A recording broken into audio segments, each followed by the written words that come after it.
Tara yung merinda ka. Nga! Bauin nga! May pupunta ka. Na. Ka. Nga! Merinda ka lang. Ka. Hindi kami kaaway, kaibigan kami.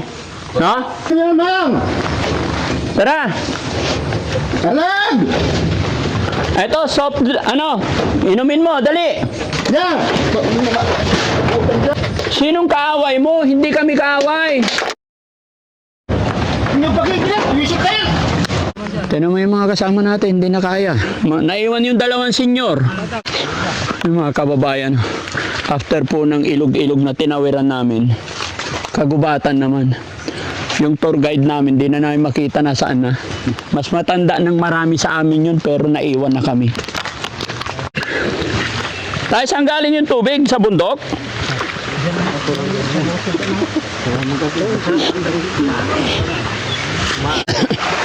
Ay, bilisan nyo mga senyor!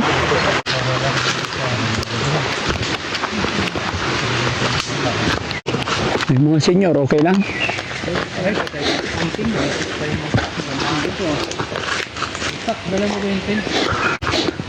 Grabe itong mga kababayan yung napuntahan namin.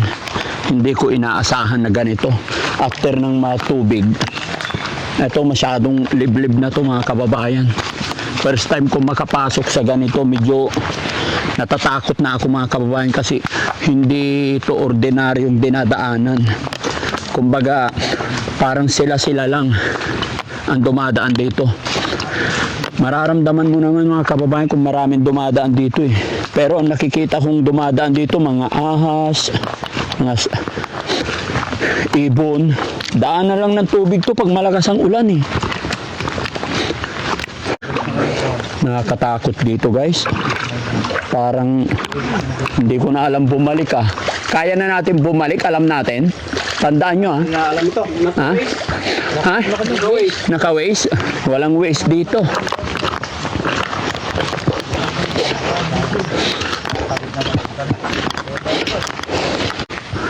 Looban pala to. Tara.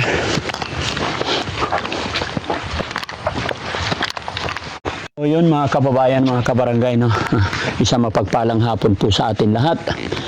After po ng ilang oras na lakaran, intimano ilang oras na biyahe magmula sa aming bahay, and then dahil ito'y nasa bundok na mga kababayan, after po ng masukal na lakaran, eto narating namin ang isang tao na inilalapit sa Team Daddy Frankie. At salamat sa Panginoon nakarating kami ng maayos. Sabi nga nila magdala daw ako ng bota kasi bukid, masukal, tsaka sa bundok, which is ayun na nakita nyo mga kababayan. At tumambad sa amin ng isang kuya na ito nakatulog. Pero ang pinagtataka ko lang, anong rason, anong dahilan, bakit dito siya nakatira sa bundok? Bakit dito siya ikunulong at nakatali, ano? Ano nga kaya ang misteryong bumabalot kay kuya? Pero sarap ng tulog niya. Pero nakapagtaka mga kababayan, talagang nakakadina pa siya. Pero dati daw to ganyan, sinira na niya. Yung pakikinig, wisip kayo. Di ba kayo? Bauin na yun. Ano ko dito ay? Tara yung merinda ka. Nga! Bauin nga! May pupunta ka. Na. Ka. Nga! Merinda ka lang. Ka. Na. Ito nga! Mga layabaso. Wisip ka ni Mal! Ka. Ito na ilo gusto to, bangon na ino! Oo, ito man. Kuya, hindi kami kaaway, kaibigan kami. No? Kuya, huwag niyo pa hawak yan tapos nakuha niya, ihampas niya sa inyo. Huwag niyo bibigay yung bulit sa inyo. Dito na lang. Isalin mo dito.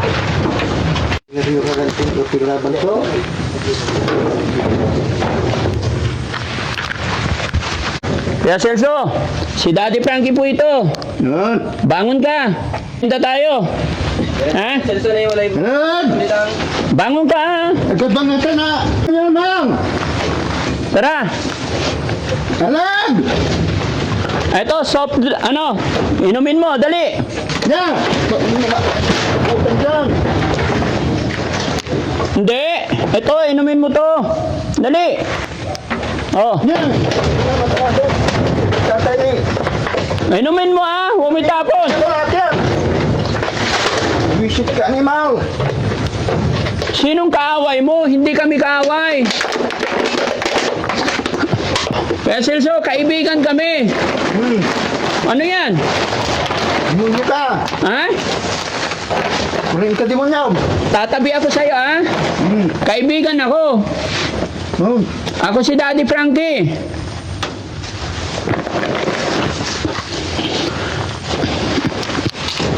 Kaya Celso. Kaya Celso. Ilang taong ka na po? Ha? Nagan, ang tuta na. Ilang taong ka na po? Nagan.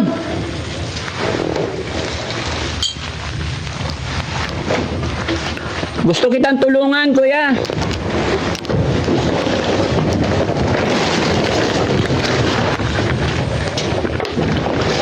Oh, ayan na yung ano, yun sa'yo. Gusto kitang tulungan.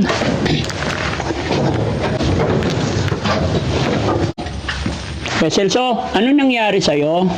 Ha? Pwede ba makipagkaibigan sa'yo? Ha? Pwede ba makipagkaibigan? Ako si Daddy Frankie, hindi po ako kaaway. Ha? Yun. Kaibigan mo ko, hindi ako kaaway, ah? Yun. Ay, salamat.